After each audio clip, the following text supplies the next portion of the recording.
The set looked like any other cable news studio: glass desk, LED lighting, a skyline backdrop that screamed serious.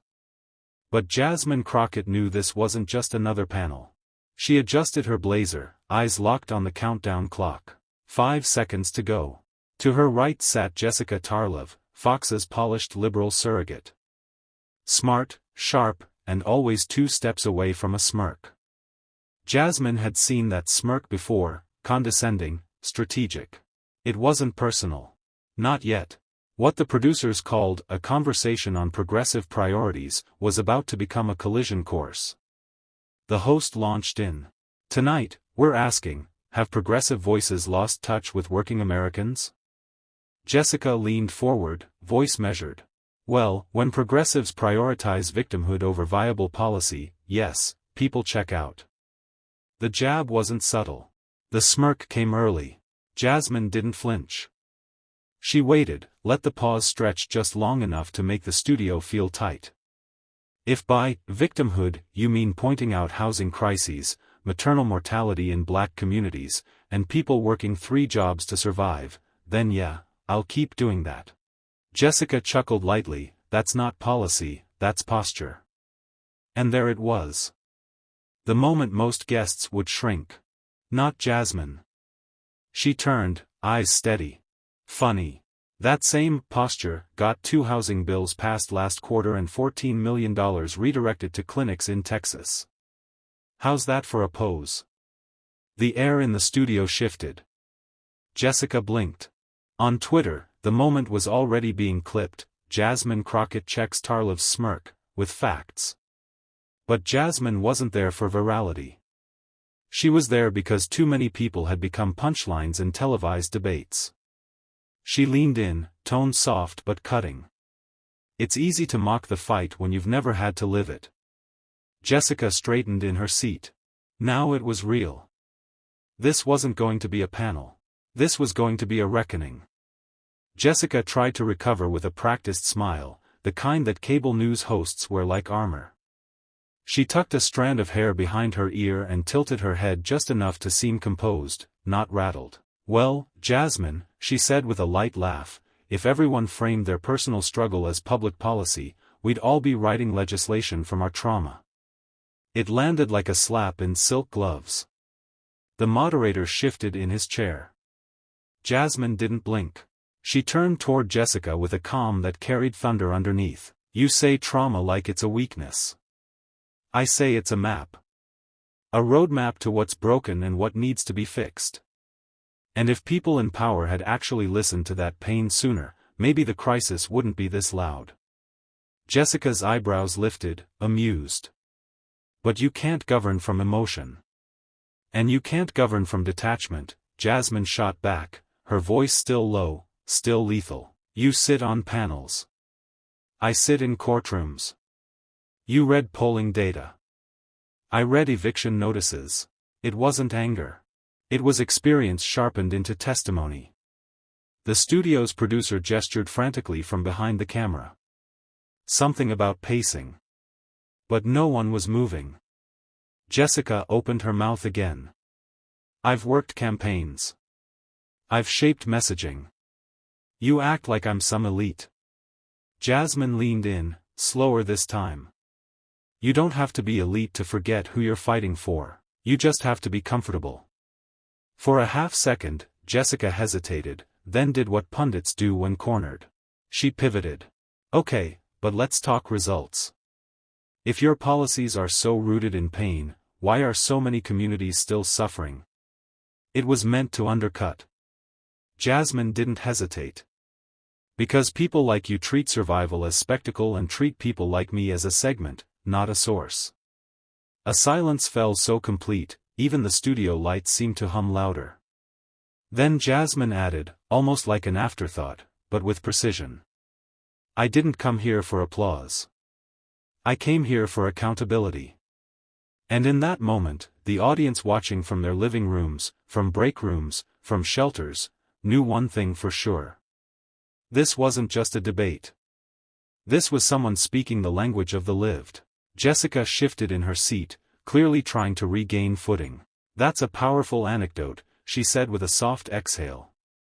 But policies need more than passion, they need numbers, Jasmine. Jasmine gave the kind of smile that didn't warm, it warned.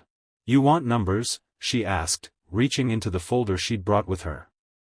Let's talk numbers. She pulled out a printed report and held it up, the cover stamped with the seal of the Department of Housing and Urban Development. This is a federal audit from 2024, she said, her tone measured. It shows that urban communities like mine receive nearly 38% less in federal housing allocations per capita than majority-white rural areas, with higher eviction rates, older infrastructure, and greater population density. Jessica crossed her arms, her expression unreadable. And let's not forget, Jasmine continued, the 2023 report from the National Education Equity Center.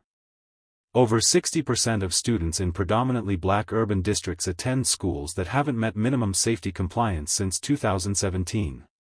She placed the pages on the table, then looked directly at Jessica. You don't get to call it emotional when it's statistical. The studio audience, mostly silent professionals and staffers, shifted. This wasn't a shouting match. This was a court record being built in real time. Jessica tried again. But urban leaders have had decades to fix these problems. You've held the reins. Jasmine raised a hand gently. And every step we've tried to take forward, someone like you shows up to say we're too loud, too angry, too emotional, too black, too tired. What we haven't been is listened to. Her voice didn't rise. It didn't have to. Jessica glanced at the moderator, but he didn't interrupt. Jasmine leaned forward. I don't come from a place where we measure progress by sound bites. We measure it by how many kids have to share a mattress. That landed. Not just in the studio, but in the hundreds of thousands watching live, jaws tight, hearts clenching. This wasn't about proving herself. It was about proving that the people she'd come from were real. And they were watching. Jessica adjusted her blazer, trying to mask the tremor in her voice with a new angle. You talk a lot about what's broken, she said, her tone clipped, but what about personal accountability? What about the choices people make that keep them stuck? It was the line Jasmine had heard 100 times, disguised as reason, dripping with judgment. She leaned back in her chair, crossed her arms slowly, and let the silence stretch just long enough to be uncomfortable. Then she answered, not with fire, but with something heavier. Jessica, Jasmine said, I was 9 when I watched my mother choose between paying rent or buying asthma medication for my brother. She chose the medicine. A week later, we were evicted. Was that a bad choice, or just a choice no child should have to witness? Jessica blinked. She wasn't ready for that. And I'll tell you this, Jasmine added, her voice firmer now, every time someone like you reduces structural inequality to personal responsibility, you're not offering solutions. You're laundering shame through policy. A gasp, a quiet one, slipped from somewhere behind the camera crew. Jessica opened her mouth, but Jasmine didn't give her room. You say, choices, like we all start at the same line. But we don't. Some people inherit trust funds. Others inherit trauma and overdue utility bills. The moderator leaned forward slightly, unsure whether to intervene. He didn't. Jasmine turned to the camera, not for dramatics, but for the audience who didn't have a seat in the room. If you're watching this from a couch you might lose, from a school that hasn't had a new book in 5 years, from a city where your zip code predicts your lifespan, this moment is yours. I see you. Jessica shifted again. The tight smile was gone. The studio had gone still. Even the clock on the wall seemed to hesitate. Because Jasmine hadn't come to entertain. She came to testify. And there was no room left for neutral. Jessica leaned forward, attempting to reset the tone. Look, she said, voice lower, I wasn't attacking your upbringing. I was making a policy point. But Jasmine didn't flinch. She wasn't going to let the air be cleared with a shrug and a sanitized backpedal. You brought up choices, Jasmine said, her voice calm but unwavering. So let's talk about mine. She turned slightly in her chair, now facing Jessica more directly.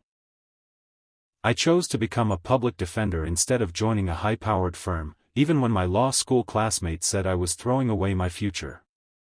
Jessica tilted her head, unsure where this was going. Jasmine continued. I chose to represent women who were criminalized for stealing diapers and formula. Men who'd never had a lawyer who looked them in the eye.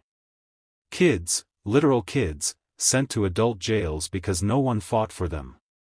Jasmine's hands rested flat on the table now. No binder, no statistics. Just her story. I didn't choose poverty. But I chose to never forget what it taught me. Jessica opened her mouth, but Jasmine kept going. And I chose to run for office, not to polish a brand, but because I was tired of people like you telling sanitized stories about pain you've never lived. There was a shift in the room. The kind that happens when a performance gets overtaken by truth. Jessica's face flushed, but she tried to remain composed. With all due respect, this isn't about your resume. It's about solutions. This is about proximity, Jasmine cut in. Because you can't fix what you don't feel. A quiet hum buzzed across social media feeds.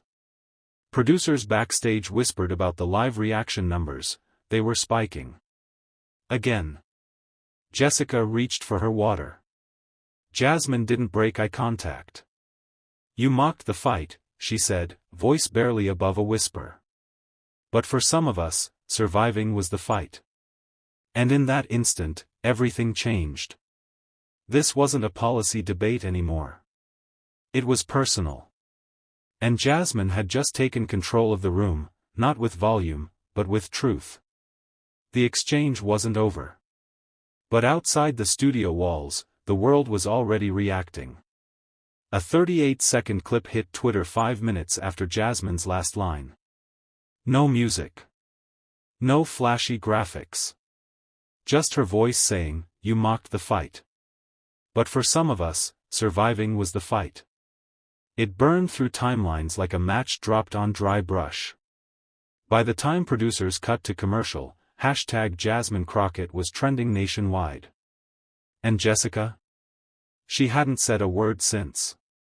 She sat quiet, nodding, lips tight.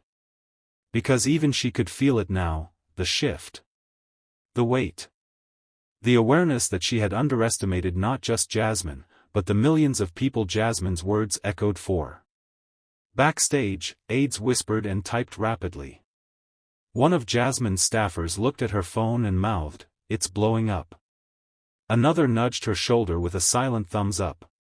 But Jasmine didn't celebrate. This wasn't about viral clips. It was about voices. And tonight, those voices were ringing louder than they had in years. When they returned from commercial, the host tried to pivot. We've had a powerful exchange, let's talk next steps. Congresswoman Crockett, what do you think is the most actionable policy to address systemic poverty today? But Jasmine didn't dive into talking points. She reached into her folder, pulled out a single sheet, and said, "This bill, H.R. 5842. It died last session. It would have allocated emergency funds directly to community housing trusts. No middlemen. No banks. Just people. We're bringing it back." Jessica blinked. Jasmine didn't blink back. She smiled instead, not with arrogance, but clarity. The message was now unmistakable. This wasn't just about winning arguments on air. It was about writing the next chapter in ink. And this time, the pen was in Jasmine's hand. Jessica straightened in her chair. Her posture shifted, no longer dismissive, but defensive. She offered a half-smile to the host, then turned back to Jasmine. "I think we can all agree the fight for equity is important," she began, voice sugar-coated. "But sometimes tone can get in the way of collaboration." There it was. A classic retreat. Not addressing the facts. Not answering the bill. just pivoting, to tone. Jasmine didn't flinch. Didn't smile. She tilted her head slightly and let the moment breathe. Tone? She asked quietly. You mocked my lived reality, and now you're concerned about tone? Jessica faltered, just for a second, but Jasmine kept going. When you say tone, what you're really saying is that the truth made you uncomfortable. That discomfort? That's not my problem, it's my job. The room tensed again. Not from aggression, but from the kind of energy that comes when someone stops being polite and starts being real. Jasmine continued, her voice calm but deliberate. You say we agree. But where were you when communities asked for clean water in Flint? Where were you when eviction protections expired and families were left on sidewalks with nothing but a suitcase and a garbage bag? You didn't call that urgent. You didn't tweet about that fight. Jessica tried to speak. Jasmine didn't let her. You want to talk tone? Jasmine said, now fully facing her. The tone I use is shaped by late-night phone calls from single mothers about mold in their apartments. It's shaped by constituents who've been waiting 6 months for a housing voucher and still sleep in their cars. The audience didn't cheer. They didn't need to. They felt it. Because Jasmine wasn't debating anymore, she was testifying. And Jessica? She was out of sound bites. This wasn't her arena anymore. It belonged to Jasmine now.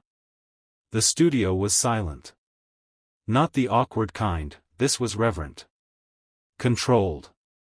Like the entire space had been recalibrated by Jasmine's words. The host glanced toward the producer's booth. A red light blinked live, but the tension felt like theater, not television. Jessica adjusted her blazer, forcing a laugh. Look, I'm not the enemy here, she said. We're on the same side. I want people to thrive just like you do. But the damage was done. The narrative had shifted. Jasmine had moved the goalposts, and the audience knew it. Jasmine leaned back slightly. Her posture wasn't defensive. It was earned. I'm not here to make enemies, she replied. But I won't dilute my truth to make allies feel safe. The host jumped in, trying to regain control.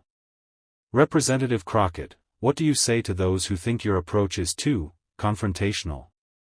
Jasmine didn't miss a beat. I say they've mistaken clarity for confrontation. I say when people have been ignored long enough, even a whisper sounds like a scream. A quiet murmur spread across the room. A tech on the sidewall mouthed, "Wow," under his breath. Jessica tried again, reaching for high ground. Well, I believe in civil discourse. So do I, Jasmine said.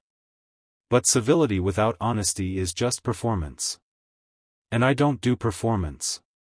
It landed like a gavel. No shouting. No theatrics.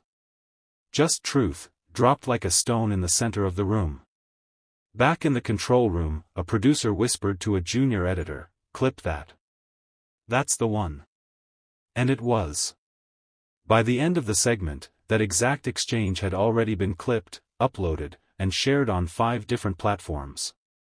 With no music, no title cards, just Jasmine's voice, measured and immovable. She didn't just speak. She reshaped the room. Within hours of the broadcast, the clip had already gone viral. Not in the loud, attention-grabbing way that fades by morning, but in the slow burn, under-your-skin kind of way that stays. First came the headlines. Jasmine Crockett delivers unapologetic truth on live air. Jessica Tarlov gets schooled in real time. Some called it a takedown. Others a reckoning. But the real story wasn't on TV anymore. It was in the comments. In the reposts. In the echo. A nurse in St. Louis tweeted, "I've said this in break rooms for years. Jasmine just said it on national TV." A high schooler in Atlanta stitched the clip on TikTok and added, "She's the voice I didn't know I needed." An older man from West Virginia left a Facebook comment under the video, never voted Democrat. Still don't agree with her. But she told the truth. Jessica Tarlov? She went quiet. 4 hours. Then her team released a safe, sterilized statement about valuing diverse voices and continuing the conversation. But the internet wasn't buying it. The truth was, Jasmine hadn't just won the exchange. She'd ripped open something bigger. For too long, discussions about equity, power, and representation had been reduced to polite discomfort. Jasmine? She turned that discomfort into fuel. Her words were still bouncing across platforms when something unexpected happened. A journalist from a conservative outlet reposted the clip, not to mock it, but to ask. Why did this land so hard? Because she wasn't yelling. She wasn't preaching. She was just, right. And in that moment, even her critics couldn't deny it. Jasmine hadn't gone viral by accident. She had become the echo of a truth too many had tried to silence. Days after the segment, Jessica Tarlov returned to the panel, not with fire, but with fragments. She tried to reframe, to soften the edges of what had happened. She mentioned miscommunication, claimed her words had been misinterpreted. But the energy had shifted, and so had the room. Jasmine Crockett didn't need to say another word. She already had. And more importantly, so had the people. Emails flooded into networks, teachers, janitors, social workers, college students, veterans, people who'd felt erased, reduced to statistics or slogans. One letter read, "I don't want sympathy. I just want someone to stop speaking over me." In Houston, a young activist group printed Jasmine's words on t-shirts. Truth doesn't ask permission. In Minneapolis, a podcast titled their next episode, "She wasn't the guest, she was the lesson." And in D.C., during a closed-door strategy meeting, a party advisor muttered, "We need more like her. People who don't just read the room, they change it." Meanwhile, Jessica's moment of recovery never came. Because this was never just about her. This was about who gets to speak. Who gets to be heard. Who gets to define the fight. Jasmine Crockett hadn't shown up to make noise. She'd shown up to make history. Not by dominating airtime, but by reclaiming space that had always been hers, but rarely respected. The final twist? Weeks later, Jessica was asked in an interview if she had any regrets. She smiled thinly and said, "I've moved on." But for the millions who watched, remembered, and replayed Jasmine's words, this wasn't something to move on from. It was something to move forward with. Because when Jasmine spoke, she didn't just clap back. She carved a seat at the table, and left the mic on for everyone still waiting to be seen.